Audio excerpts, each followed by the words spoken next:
If you're still in school, you're gonna want to listen up. There are certain things that we've all learned from school, things that are basic and everybody seems to know, like alcohol kills brain cells and chameleons change color to blend in. Yeah, except the only thing is those things, along with a bunch of other things you were taught, are not true. Here are 10 lies you were taught in school. Number 10 are chameleons change color to blend in.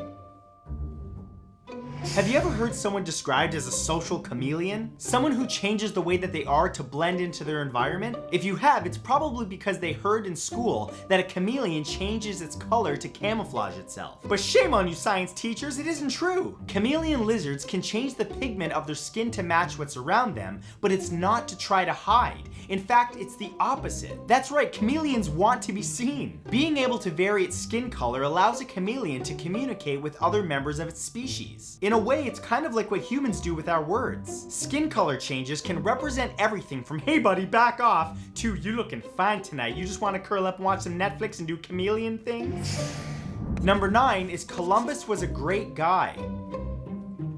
More and more people are starting to wake up to this, but in case you didn't know, allow me to educate you. There were a whole bunch of lies that were told about Columbus when we were first in school. First of all, until just recently, he was always presented as this positive figure. He was the guy who discovered America, so he had to be great, right? Well, not so much. He was guilty of kidnapping, murder, enslavement, and generally just being a tyrant. Oh, and the whole discovered America thing? Yeah, native peoples have been here for thousands of years, and even if you want to say Columbus was the first European to discover the Americas, even that's not true. There's very good reason to believe that the Vikings had limited contact with America hundreds of years before. And besides, Columbus never actually stepped foot on American soil. He landed in the Bahamas. But hey, at least he discovered a great holiday spot. Number 8 is alcohol kills brain cells. How many teachers have warned you about the dangers of drinking alcohol because it kills brain cells? It's a pretty common cautionary tale and understandable as well. After all, drinking too much results in stumbling around, acting like half your brain is gone, and developing a killer headache in the morning. But despite all of this, alcohol doesn't actually kill cells in the brain. It can technically damage them, but most neuroscientists agree that this damage is reversible. Now, some alcoholics and heavy drinkers can develop a disorder called Wernicke-Korsakoff syndrome, which can lead to the death of brain cells, but this only occurs in alcoholics who don't eat enough foods containing vitamin B. So next time you're hungover, don't worry, your brain isn't permanently damaged, but your reputation might be. Number 7 is I was just checking to see if you were paying attention. Teachers are authority figures. The dynamic of a classroom demands that students understand this. When they don't at least respect the authority of a teacher, all hell can break loose. And there are a number of ways that teachers establish that authority. One way is by claiming infallibility. Your teacher can never make a mistake, and because of this, anything they tell you should be trusted, right? So some teachers actually refuse to accept when they've misspelled a word or got something wrong because if they admit fallibility, students might question their competence. If a student points out that a word is misspelled, for example, some teachers choose to say, "That's right, I was just making sure you were paying attention. The truth is you made a mistake, sir." Deal with it like the rest of us. Also, that tie does not go with that shirt. Another mistake. Number 6 is this is your only chance. The education system is based on the idea that school is important, which it is, there's no doubt about that. But your last chance? Some teachers will continually reinforce the idea that exams and results are so important that very little else matters, and that if you fail, it will be the end of the road. And the fear of failure becomes palpable, you know what it's like. Ugh, I don't miss school. But the truth is, while it is better for you if you do get your good grades while in school, it's not the end of the world if you don't. There are colleges and online courses which will allow you to get the grades later if you fail them in high school. So don't worry, it is not the end of the world if your school grades aren't exactly what you wanted. You can literally chase them at any age. Wow, look at me giving you life advice. Tony Robbins, eat your heart out. Number 5 is I have no idea what will be on that test. When we're preparing for a test, it helps to know what might come up, right? Then you don't have to study everything and can focus on what matters the most. But teachers will often lie to you about what they know and don't know about a test. Now, I'll admit, in some cases, teachers genuinely don't know what's on a test, but often they do. If asked straight out if they know if something will be on a test, they will either say, "I have no idea," or they'll choose an old wink wink nudge nudge, "I don't know, but this has been proven to be on the last 5 tests." Yeah, we all know what that means. It's probably gonna be on the test. And by the way, for those teachers who give us that little tricky nudge response, God bless you. But for those who think it's better to lie to students, forcing them to study for way more than they have to, shame on you. School's tough enough. Number 4 is learning is fun.